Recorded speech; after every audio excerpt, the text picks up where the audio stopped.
वोटों से जिता करके लोकसभा में भेजने का काम करेंगे। और जो माहौल आपने देखा होगा, चौथे चरण के चुनाव का माहौल आपने देख लिया होगा और बीजेपी के लोगों की भाषा बदलती हुई आपने उनके भाषणों में देख ली। वो इसलिए भाषा बदल गई है क्योंकि इस बार देश की जनता ने चौथे चरण में ही भारतीय जनता पार्टी को चारों खाने चित कर दिया। ये लोग जो बहुत ऊंचाई पर पहुंच गए थे और उनका अहंकार ये कह रहा था कि वो इस बार 400 सीटें जीतेंगे, 400 पार। जो लोग 400 पार कह रहे थे, उनका गणित बाद में समझ में आया। वो 400 सीटों के बारे में बात नहीं कर रहे थे, वो ये कहना चाहते थे कि 543 में 400 के पार जितनी सीटें बच रही हैं, केवल उतनी जीतेंगे। 543 के बाद 400 सीटों के पार केवल 143 सीटें बच रही हैं। लेकिन इस बार देश की जनता ने 140 करोड़ लोगों ने मन बनाया है कि इन्हें 140 सीटों के लिए भी तरसा देंगे। इस बार भारतीय जनता पार्टी का जो रथ निकला है वो फंसा नहीं है, इस बार धंस गया है। और इसलिए भारतीय जनता पार्टी का रथ धंस गया है क्योंकि पिछले 10 साल में इनकी हर बात झूठी निकली, इनका हर वादा झूठा निकला।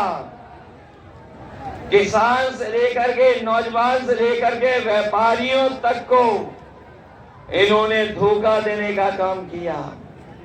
हमारे किसान भाइयों को याद होगा, ये वही भारतीय जनता पार्टी के लोग हैं जिन्होंने कहा था कि हम किसानों की आय दोगुनी कर देंगे।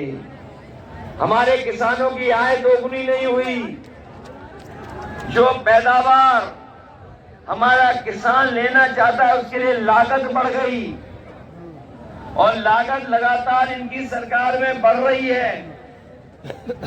केवल इन्होंने महंगाई नहीं बढ़ाई डीजल पेट्रोल की, बल्कि जो किसान हमारा जरूरत की चीजें खरीद रहा है, लागत की हर चीज महंगी कर दी। डीजल पेट्रोल के साथ साथ इन्होंने खाद की बोरी से भी चोरी करना शुरू कर दिया। हमारे किसान भाई जानते होंगे, पहले 5 किलो चोरी की, फिर 5 किलो चोरी कर ली। इन्होंने बोरी के चोरी के साथ साथ आपको डीएपी खरीदने के लिए नैनो यूरिया को भी खरीदने के लिए मजबूर बना दिया। याद है किसान भाइयों के नहीं याद है आपको?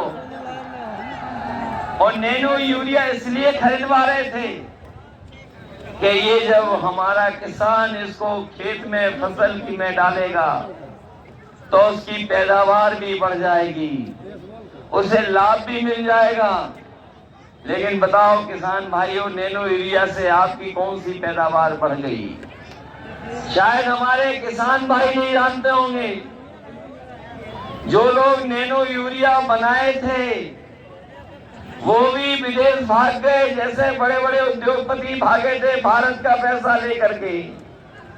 नैनो यूरिया वाला भी भाग गया, वो भी ढूंढने से नहीं मिल रहा है। इसलिए आपसे हम निवेदन करने आए हैं, ये भारतीय जनता पार्टी के लोग वही हैं जिन्होंने काले कानून लाने का काम किया था। और अगर वो काले कानून लागू हो गए होते तो हमारे किसानों की पैदावार की तो लूट कर ही लेते, उनकी जमीनों पे भी कब्जा करना शुरू कर देते। किसानों ने आंदोलन किया, धरना दिया, प्रदर्शन किया, दिल्ली को घेर लिया। उन्होंने परवाह नहीं की, कीलों की परवाह नहीं की, पुलिस प्रशासन जो रोक रहा था। हमारे किसान पूरे देश के धरने पे बैठे रहे, तब जाकर के काले कानून वापस हुए। लेकिन आज भी किसानों की अपनी मांग जो एमएसपी को लेकर के पूरी नहीं हुई है। इसलिए अपने किसान भाइयों को कह के जा रहे हैं, इंडिया गठबंधन